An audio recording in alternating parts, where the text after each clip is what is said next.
Sesaat lagi Anda akan mendengarkan program Renungan Sahabat Seperjalanan bersama Pendeta Wendy Pratama. Selamat mendengarkan.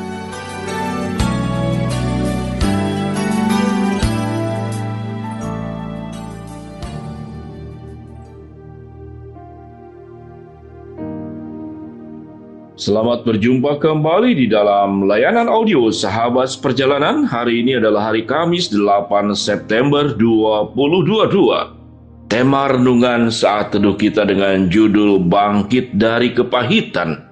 Bangkit dari kepahitan, firman Tuhan terambil dalam Ayub 10 ayat yang pertama. Aku telah bosan hidup, aku hendak melampiaskan keluhanku, aku hendak berbicara dalam kepahitan jiwaku. Ayub 10 ayat 13. Tetapi inilah yang kau sembunyikan di dalam hatimu. Aku tahu bahwa inilah maksudmu. Mari kita berdoa. Bapa yang di dalam sorga, tatkala kami menghadapi kepahitan, biarlah kami bisa mengelolanya dengan benar. Karena jika kami tidak bisa mengelolanya dengan benar, maka hal yang pahit akan semakin pahit. Dalam nama Tuhan Yesus kami memohon petunjuk-Mu. Amin. Shalom sahabat seperjalanan, bangkit dari kepahitan. Kita tahu dengan jelas contoh yang sangat real, yang sangat luar biasa, yang mengalami situasi hidup yang paling berat yang ada di dalam Alkitab adalah Ayub. Sehingga kata bosan hidup, saya belum pernah melihat di ayat manapun, namun itu tercantum di dalam Ayub 10 ayat yang pertama. Aku telah bosan hidup, aku hendak melampiaskan keluhanku, aku hendak berbicara dalam kepahitan jiwaku. Sahabat seperjalanan, perkataan aku telah bosan hidup yang diucapkan oleh Ayub adalah mewakili keluhan-keluhan, penderitaan, kepahitan, kesulitan hidup yang dialami oleh umat manusia dari yang terdahulu, yang sekarang, dan yang akan datang. Kalau kepahitan itu tetap ada dari dulu, sekarang, dan yang akan datang, dan kemudian kepahitan itu berarti tidak bisa kita hindari, akan terjadi kemanapun manusia itu ada, dimanapun manusia itu ada, kepahitan itu bisa terjadi.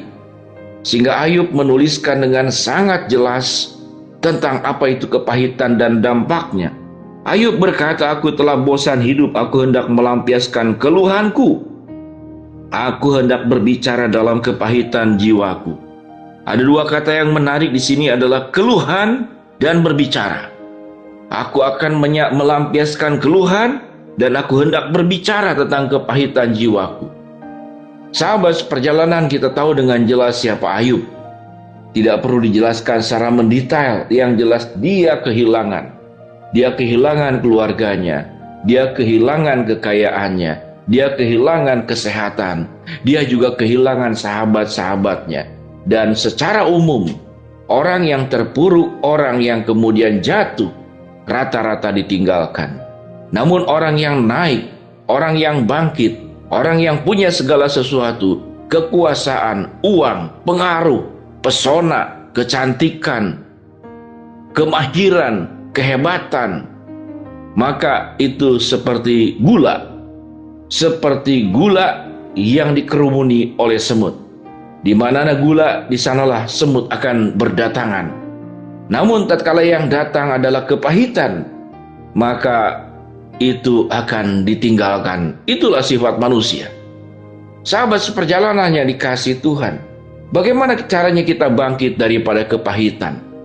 Yang pertama, sahabat seperjalanan, sebagaimana dijelaskan tadi, kepahitan itu adalah berangkat dari pengalaman-pengalaman yang menyakitkan yang terjadi dalam hidup manusia dulu, sekarang, dan yang akan datang. Artinya, pengalaman yang menyakitkan, pengalaman yang menyusahkan, pengalaman dirugikan, itu terjadi kepada setiap umat manusia selama dunia ini masih ada, selama langit dan bumi ini masih ada.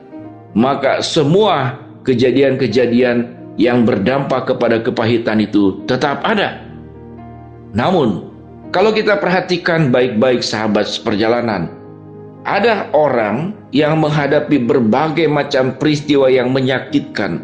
Dia sanggup menyikapinya dan dia anggap itu bukanlah kepahitan, tapi itu adalah pelajaran kehidupan.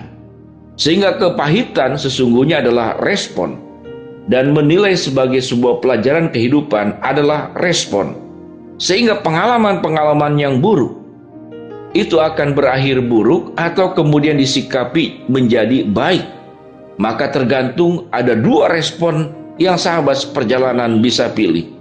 Apakah pengalaman-pengalaman buruk itu kita akan ambil menjadi pelajaran kehidupan, ataukah pengalaman-pengalaman buruk kita di masa lalu dan mungkin masih terjadi sampai sekarang itu berdampak sebagai sebuah kepahitan. Ternyata itu adalah respon. Pengalaman buruk itu tentu membuat kita harus berpikir keras. Pengalaman buruk itu membuat kita harus membenahi. Karena seperti pertempuran dan peperangan. Pertempuran dan peperangan itu sebetulnya menimbulkan banyak kepahitan. Pihak musuh, pihak lawan, target terakhir yang ditujukan kepada kita adalah kematian.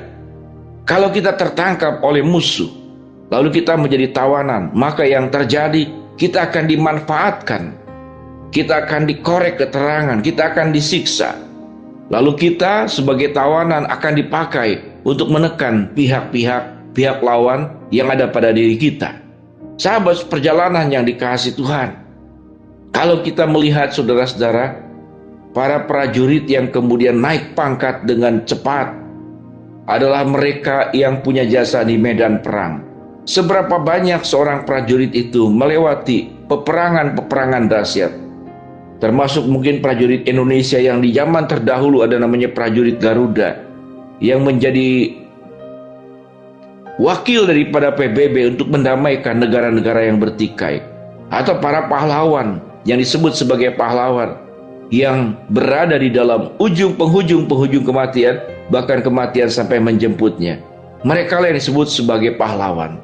Mereka lah prajurit-prajurit kalau masih hidup, bahkan sesudah mati pun, dia pangkatnya akan dinaikkan dengan jauh lebih cepat daripada prajurit yang tidak pernah mengalami yang namanya medan peperangan yang secara nyata.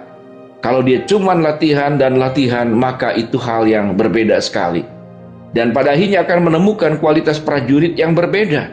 Prajurit yang real bertempur di lapangan, dan prajurit yang bertempur di dalam proses latihan tidak akan meninggal. Kalau ada prajurit meninggal, itu disalahkan adalah para pelatih-pelatihnya, kecuali prajuritnya tidak mengikuti SOP yang seharusnya.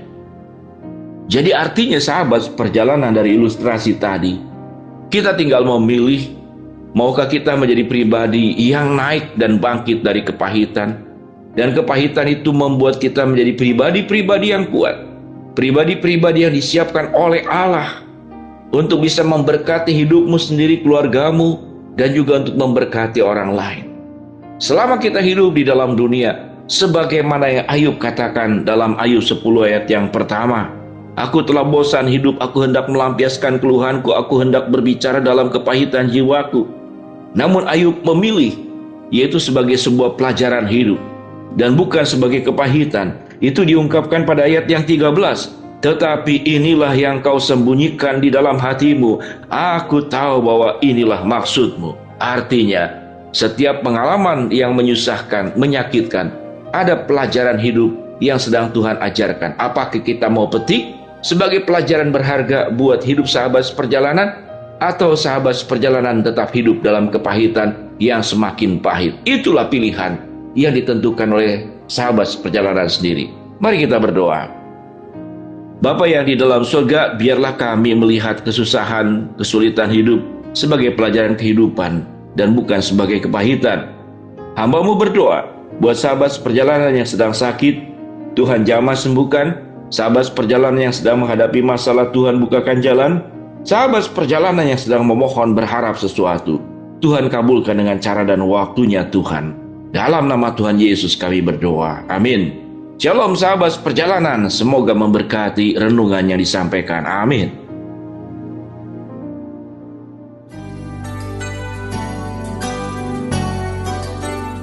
Anda baru saja mendengarkan program Renungan Sahabat Seperjalanan bersama Pendeta Wendy Pratama. Terima kasih atas perhatian Anda. Tuhan Yesus memberkati.